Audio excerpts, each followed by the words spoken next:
All right, welcome back to Just Another Solar Podcast with Luke Beattie, that's me, Karl Jensen. That's me. And Nigel Morris. G'day, fellas. So we're here live from Smart Energy Council's conference in Sydney, 2024. Boys, I'll just throw around quickly. What are your first impressions or overall impressions? Yeah, a good show. Lots of interesting stuff here. A lot of names I didn't recognise, actually. So there's been some new brand names that I didn't know about before that I've learned about. I'd say a good show, but not super busy. I noticed it says a lack of installers. So we've got, the manufacturers are here and the service providers and wholesalers. There seems to be a few less installers. Now, I spoke to a couple of guys about this and I said, is it because it's in March as opposed to May when it normally is? Guys are just ramping up. Is it other reasons? But don't have a solid answer. I think it's because the weather's good, Luke. As terrible as it sounds, we'd prefer it if the weather was rubbish and then they wouldn't be able to get on roofs and install solar panels. But I think the crowd flows have been in and out quite significantly, and the presentations that are happening in the studios, well, what are we calling them? The halls have got, 300, 400 people in them. So 300 people will come out of a session, and those sessions, by all accounts from all the people that have come out of them, are really good content. So those people have filtered through the trade show part where we're seeing them, and because we haven't been able to participate in those sessions because we're standing on a stand, we're working here, we have sort of missed it. But I think those people actually have been there. Well, Malcolm Turnbull was on before and it was absolutely jammed to the gunnels. Nigel, you were in a session. You're actually on a panel this morning. How did that go? Yeah, it was good. We were all delighted. It was 9 a.m. session, first one of the day, so it's always hard to get a crowd, but we had a decent crowd there.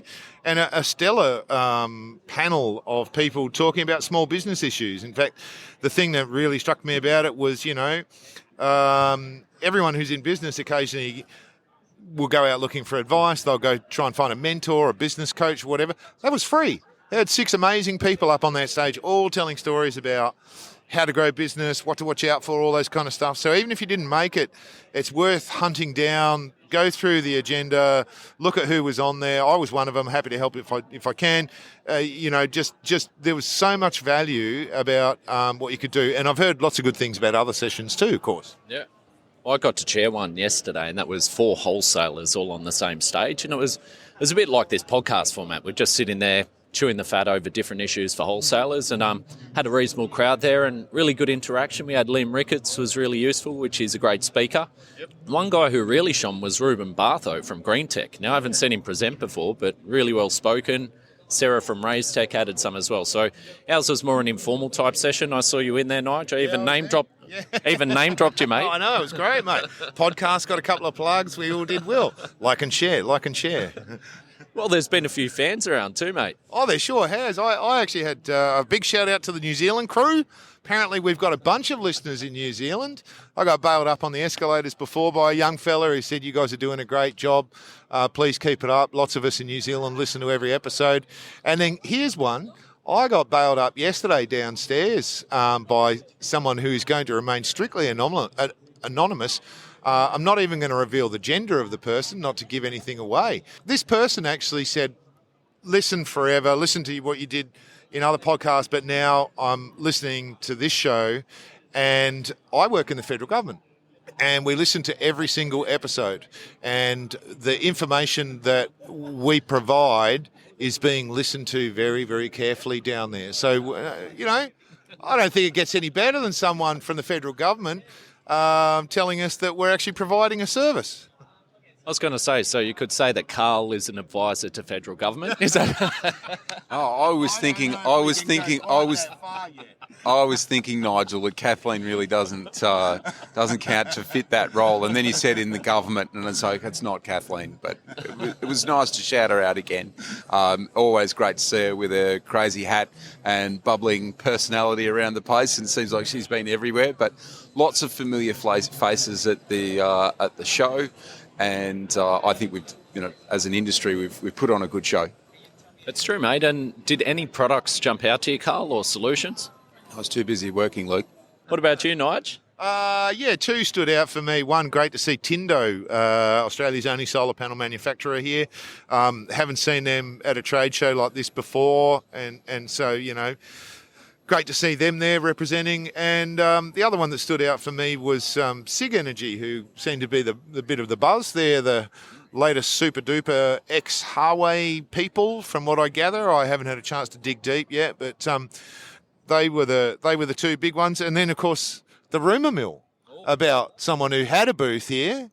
And then, so it's public, so we can let everyone know that apparently Redback were kind of on the verge and close to trouble, and then allegedly someone has stepped in and taken them up. And so there's going to be new owners soon. I couldn't work out who it was, but in the next week or so there will be an announcement apparently about some new owners. Once again, allegedly, I heard that their crew only found out here while they're on the stand as well. Yes. So, yeah. True. One of the products I saw that seemed to be quite popular and people were speaking about was ACO solar panels. So I never really heard of them till recently. Apparently they're the second largest cell manufacturer. I'm not going to do a big ad for it. They've got their selling points and high efficiency panels, and they had a massive launch on Tuesday night. John Grimes was there, Professor Martin Green. The thing that was most notable is that there was pretty much a queue and a beeline into their private offices of some pretty big players in the distribution space and retail space. So I hadn't heard of them. They've sort of popped up there, and they seem to have gone from 0 to 100 near overnight. Look down here, we can see their big light-up booth, right? Big booth. Spend the money. So, Luke, do you think that they're going to be certified to the 2021 version of the IEC standard? That's $1 million question. Well, you bloody hope so, mate. I mean, Nigel, you've got some updates on that. Only in the sense that I am aware that the powers that be who manage the product certification are open to it being fair and reasonable. I've had a couple of conversations with the CC and the product team there, and also some others who are in related regulatory bodies, and the good news is that everyone seems open to acknowledging the fact that this is going to be a difficult transition for some businesses in some circumstances, and being reasonable about it. So I think we still need to keep the pressure up. We still need to make sure that the rules and regulations are manageable for everyone so that, industry isn't negatively impacted. Yeah, for sure. Speaking of transitions, there's been a massive transition in the installer accreditation, and we thought we'd grab someone from Solar Accreditation Australia, SAA. I hit up John Grimes and I said, who should we get on? And we've got Terry Costello. G'day, Terry, and welcome to the podcast. Thanks for having me, guys. Pleasure to be here and helping spread the word for SAA and, get those really important messages out to installers. So, hit me up with whatever you want to know. So, Terry, we hear that the system is up and running and already working now. We also heard that you didn't get much notice and neither did the industry. So you must have been working pretty hard to get this to pull it all together. Tell us about it. Yeah, absolutely. It's been quite the journey from 18 months ago or so, going to tender, working with the Smart Energy Council and Master Electricians Australia to respond to that integrity rooftop solar review, pick up a lot of the pain points that a lot of the installers were having, and just really listen to that, and then go into consultation with those sort of close extended networks through the parent companies and try and put together a scheme that was really fit for purpose and focused and just helped better and advance the industry, which everybody deeply cares about, and is a world leader. Australian scheme is a world leader. So fast forward to just before Christmas, and we found out that the CR had acknowledged we were successful in the tender. However, you need to get it up and running by February, basically. So that went to, okay, let's get a team of great people. Yeah, Christmas was cancelled and life was cancelled. But, we thankfully had a lot of designs already done. We built systems from scratch and managed to get really great people on board in time to support this initial announcement and the transition. So thankfully, the announcements happened. We're really relieved, even more relieved that saaustralia.com.au is the functioning live website. We put a lot of effort into building systems and an upfront investment in that journey, the user journey in IT systems in an efficient way now and going forward into the future. So yeah, everybody can go to, again, saaustralia.com.au and start that transition journey. In a sec, we'll get into the roadmap of what you guys hope to achieve. But first of all, what do installers need to know at this point in time about the transition and what they need to do? What you need to know right now is that as of 29th of Feb, SAA was announced as the accreditation provider to the Clean Energy Regulator. That means we're in a 3-month transition window until the end of May. That means that within that window, every accredited solar PV installer needs to have basically applied to transition to SAA. So SAA will honour and recognise all existing accreditations with the Clean Energy Council. Very, very simple process. Essentially, SAA has all of the existing data already. The initial transfer application process is simply a consent to sign up with that new business, bit of a data integrity check, verify the identity, but essentially we kept it super simple because SAA already has all the data. We just want to, migrate people onto the books as such, and then we honour everything that's in place already. Does that mean that you're working hand in hand with the CEC? I mean, what does the handover look like practically? It's been an interesting build. We're relieved to have now come out of essentially a wall of secrecy from an industry perspective, but in the background for a few months really we've been working in collaboration with the Clean Energy Regulator and the Clean Energy Council in ensuring a smooth transition for installers. So everybody's has it in their best interests, the Clean Energy Council included, in a smooth setup and transition process so that industry doesn't fall over overnight as soon as a new provider, a new scheme comes on board. So Clean Energy Council have been really, really collaborative and have helped all of this in migrating data and sharing the right information so that everything has been set up for success from the beginning. And I must say, congratulations and well done. Standing up a platform of this size and a program of this size in such a short time is a real feat for those installers. And there's been a bit of chatter online about people, questioning whether they could do it and how long it was going to take and that it was going to be a shit fight and all that kind of stuff. Tell us how many have actually got across and signed up so far?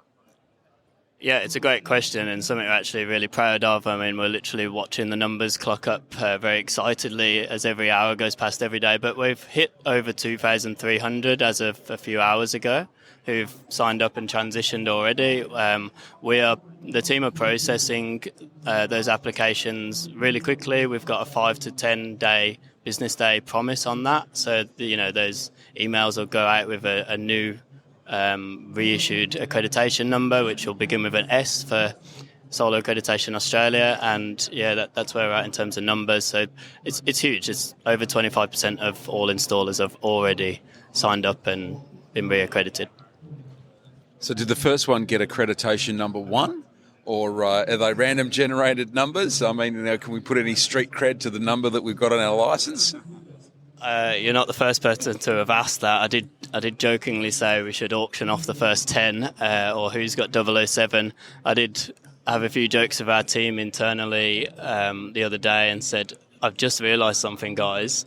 You guys are accredited installers by nature of the job you're in and the industry, but I know that we've been helping test and build the system, so what number have you given yourselves? Who's got 001? And no one would admit to it, and they're like, it's all randomised generation, so yeah, I believe it is a random numbered generation to keep it fair. It's a pity you couldn't do people's phone numbers, really. That would have made life a lot easier for at least until you change your phone number next. What do you think, Luke? I suppose my question would be around where it goes from here. So obviously you've got the accreditation, there's already CPD point schemes in place. From our last discussion with John about this, he said it would really just hand over from CEC, use the existing framework, but then obviously you want to build something beyond that that's really installer focused. What does that look like? From day one, there have been a few key changes. We've kept a lot of consistency, just mainly for a smooth transition, an effective startup period that everybody's used to, but also a lot of things were really good about the existing scheme. You know, we have a world-leading accreditation scheme. So most things are the same, but there are some key changes. One of those, you mentioned CPD, for example, is a new avenue to gain CPD points that we listened to our installer reference group, who really said, you know what, there are a lot of people who do really good work and they're really proud of that, and that should count for something on a consistent basis of years of doing loads of installs of a high quality nature. We should get recognition for that rather than having to go somewhere to do a training course as the only way. So we did listen to that, and essentially now has been an introduction of a portfolio case study avenue to upload, and then that will be assessed by someone technically qualified and experienced, and then you'll gain points based on that. It varies depending on the type, the size of the install and the nature of it, but that's one key change. Going forward from here, definitely has been a short window to start up, build systems from scratch that work, and a really simple process. From the beginning, I've basically brought in a really, really skilled IT development team that are really user journey focused, and we want to continue to build on that. Everything's got to be focused on the end user, whether that's an installer, all of our connection points with industry and the rec agents, or the governing agencies like Solar Vic, for example. You know, there's a lot that Solar Accreditation Australia's database informs, and the rest of industry is underpinned by. So we have gone for a really strong investment in IT systems now, and will continue to do for the next couple of years. As a big push, but really on an ongoing basis to make life easy for everyone. I had quite a disturbing story last week where a retailer engaged a Clean Energy Council approved battery certified guy to install a job. Inspector was unhappy with the workmanship, said specifically that the quality of the install was very low. And the installer wasn't interested in going back and doing the required rectification work, didn't want to have an interview or speak to the inspector. Basically leaving the retailer in a position where the customer's got a system that's not turned on, is very angry, paid $40,000 for a battery and a large solar system, and realistically his only option to get it fixed is to send a new crew down there, take the whole lot apart so that they can get the selfie pictures for the CER. I'm curious as to, from a retailer's perspective, how we can improve the comeback, and I don't want to hear stories like that. It's quite scary. What can you do? Can you give me an idea? I keep pointing people back to essentially the first point of information, which is go to the website, go to saaustralia.com.au, and there's a list of clear information about the avenues you can follow depending on the type of complaint, if you have one. And that could be from a consumer or an installer or a retailer, or depending on who you are, what the nature of it is, there are some pathways identified. So that's one avenue. There's also a number to call for SAA, and that the team on the phone will help direct that to the appropriate channel. And then remember, we also always have and are backed by the Clean Energy Regulator, and they're a really important point of call when it comes to complaints of nature in the solar industry, particularly non-compliant or poor work related matters. So we should definitely be leveraging them as well. But all of that information's there on the website, and better to go to there for the relevance of the type of complaint that you got. That sounds great, because obviously that pathway hasn't really existed before. Yeah. Now I was chatting to Warwick Johnston from Sunwiz the other day, and Warwick was saying that the number is something like 15 to 20% of certificate registrations aren't compliant. So that seems like a really high number. I suppose there's an education piece there. What else do you think could be done to sort of improve those numbers? Because ultimately that impacts on the cash flow of small businesses, and it should be something that they can avoid and get those numbers down. My viewpoint is every modern business now should be really data driven, and we've had that ethos from the beginning of drafting up this scheme and actually now building systems and processes. So it's really important that we have a data-driven first approach on decision-making and informed direction. And we really want to work closely with those in industry that help provide some of that data and can link in, or we can provide some data and be really analysing that at the forefront and making proactive steps towards improving the standards in industry, and then coming back to the training that support that in the first place. So I guess it's a combination of many factors there to answer your question, is that we need to be good on all fronts in terms of training, looking at the data, what it's telling us, how we then respond and take recourse actions and that sort of thing. So there are many factors to that. SAA has also got the battery accreditation scheme. Is that right? SAA offers battery accreditation.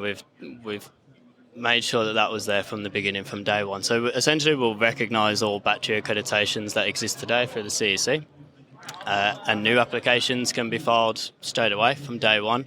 We felt like it would leave too much of a gap to not do that, even though that doesn't fall within the SRES scheme, which is basically what we were scoped under to tasked to set up an accreditation body for. However, you guys all know as well as anybody that the battery side of the solar PV industry is a huge part and fundamental now, and will be more so in the future going forward. So we didn't want to leave any holes because it's such a important factor. So anyway, battery accreditations online from the beginning. We've inherited and will honour existing accreditations. The process and everything looks the same today. We've already had task force meetings about how we could potentially improve what battery accreditation looks like going forward for market relevance, and there will be some potential changes coming in the next few months around that. We're really seeking to improve it for electricians on the ground doing these things. So watch this space in that regard. But at the moment, things are the same, recognised, it works, and you can have a new application processed from the beginning, from the day one. I also hear that there's some training modules now that are available for people that aren't licensed electricians, for them to have a pathway to get a design accreditation. I imagine they're aimed at a lot of the industry who's selling solar systems but not necessarily installing them. Is that forming part of a SAA accreditation, or is that just reserved for people that are physically installing the gear? There are design and install accreditation types, or design and install. So essentially we have changed nothing from what has existed previous to us. So it's all the same and carried over from the CEC, and we're just effectively making sure that we start off strong and everything as it was before works. And we're continuously looking to change things, but let's just say for the next 6 to 12 months, we're just making sure that we refine what we've got, basically. And just to clarify, because when you were talking just a minute ago about battery accreditation, it's battery installation accreditation, and it's only the installation accreditation and the design accreditation rather than product accreditation. Is that correct? That's right. So we're not in the product listing space. That's a whole separate activity under a different scheme. So that's not Solar Accreditation Australia. I will put a note to that as well, that reiterate that SAA is there as a real focused, purpose-driven organisation. It is there to basically provide great accreditation services and improve that journey and follow up compliance actions. It's not there to provide services which sit within membership organisations like technical support or sort of other things related to that we wanted to keep it not convoluted, not muddy the waters, and say, this is what we do it really well, but this is the sole focus and no conflicts around that, basically. Yeah, brilliant. We actually talked about this last week and highlighted the fact that having a fresh go at this and also being hyper-focused just on the accreditation stuff was, we said thank you to everyone who'd done all the great accreditation stuff in the past, but that it's really great to have this organisation that's really focused. Online, there was a bit of confusion about the product stuff, so I'm just going to reiterate it for everyone. This is about training and accreditation for installers, designers across all the spheres. Product approval stuff, that remains where it was previously. That's subject to a separate tender that's still out there. That may change in the future, but the product stuff is still sitting in a separate bucket. All right, now I have to apologise to Terry. Stop the press. Wayne Smith was walking past from the Smart Energy Council, and I thought we'd just grab Wayne while he's walking past just to give some overall thoughts of the show and how you think it's gone. I think it's been fantastic, actually. We had a great success. There's a great buzz around, right? I do the external affairs stuff, so the political stuff, and we had Chris Bowen there today. That was fantastic. A really good speech, actually, and really strong commitments around new vehicle efficiency standards. Any big announcements? There's a few announcements in there, right? There's a time frame. There's a clear time frame for new vehicle efficiency standards. They're going to introduce legislation, I think it was July, have it done before the end of the year, which is very, very good. About 10 years too late, but nonetheless, it's not their fault, right? But that's good that that's happening. And there's some announcements about arena funding as well around electric vehicles and other things as well. So that was really good. And the interesting thing with Chris Bowen was that after he did that speech today, and he gave us like a half an hour or so of his time, he then went downstairs actually for a Women's in Renewables roundtable, which was fantastic. I think it was about 40 people there, something like that. My colleague and board member Rio O'Hare was there, I know, and a bunch of other people as well. Shout out to Ria in particular. But that was really good. And the thing that was really interesting about that was that Chris Bowen didn't actually say very much at all. So he was actually listening to people and listening to women and about how do you make sure that the workplace is safe, secure and sustainable for all women. So that's really significant. And more generally, a real buzz around this show. I think I've been really excited by it. It's been great to see the whole bunch of companies that are here as well. And yeah, great story. Really good, Wayne. And are there any takeaways for the SEC now? Like are there any changes of directions, big announcements from the SEC specifically? There's a lot happening. Obviously, we're really pleased to have partnered with Master Electricians to set up Solar Accreditation Australia. That's an independent body, but really, really pleased about that. I was at the Cutters Drinks on the other night, and I know that people were really happy about that. A whole bunch of people come up to me saying, fantastic, it's great to see this new body being established. I have had absolutely, literally zero to do with it, so very happy to take all the thanks and praise for that. And I still have literally nothing to do with it. So it's the first. Everyone was pretty well behaved there too, Wayne. Oh, apparently they were. Yeah, I think so. I think I saw Luke there, but it was probably pretty early on, to be honest, right? Wasn't it? And you seem to be well behaved. I was well behaved, but I don't know what it is. Whenever someone's got a camera, I had two people approach me to do a video. It's always later in the night, and I didn't overdo anything, but you've had a couple of beers and they roll the camera and ask you a question and get you talking. So I'd finished there, got up early in the morning, and the first thing on my news feed was a video of me with Glenn Morris. And I was watching myself just thinking, mate, shut up. Just settle down a bit. I haven't seen that. That's the terrible thing, right? I've been too busy. But if you could send that to me, I'll make sure that's on all the Smart Energy Council social media channels. That would work out really well. Hey, more generally, yeah, expect some big announcements from the Smart Energy Council coming very, very soon. Including we might have our own video session, I think, or video component where we just show videos of Luke on just rolling again and again and again and again on loops. Yeah, well, Karl's got to get to the airport shortly, so we're going to wrap it up soon. Do you have any final comments before we go back to Terek? Look, from a Smart Energy Council perspective, thank you so much to everyone who's been involved here. People who have exhibited, sponsored, attended, participated as speakers. It's been great. There's a great buzz around this industry. It's a great industry, and so I really want to just say thank you to everyone. Obviously, anyone who's not a member of the Smart Energy Council should be a member of the Smart Energy Council. I have to say that, or else I die. John Grimes kills me, so I just said that. So. And it wouldn't be the first time that's happened either. So, fantastic. Thanks to the whole industry for doing what you do. Keep doing it, right? We're just at the beginning of an extraordinary journey. Awesome, mate. Thanks, Wayne Smith from the SEC. And Terry, we're going to wrap up soon. It's been great to chat with you. Do you have some final comments before we go?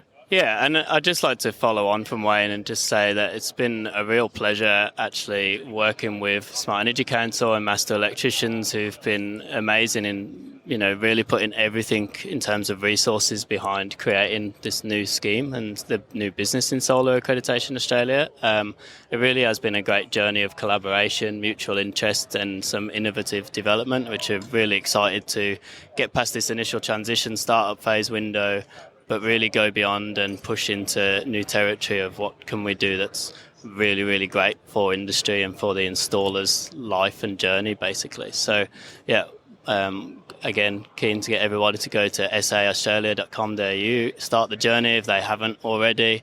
And yeah, please keep engaging with us and keep doing what you do in the industry and making Australian solar industry great.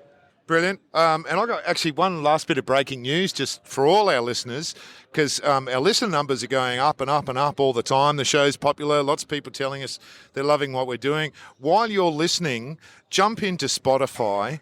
Go back to the beginning of the app where the headline is for Just Another Solar Podcast. And next to the following button, you'll see 3 little dots. Click on those little dots, go in there and rate the show.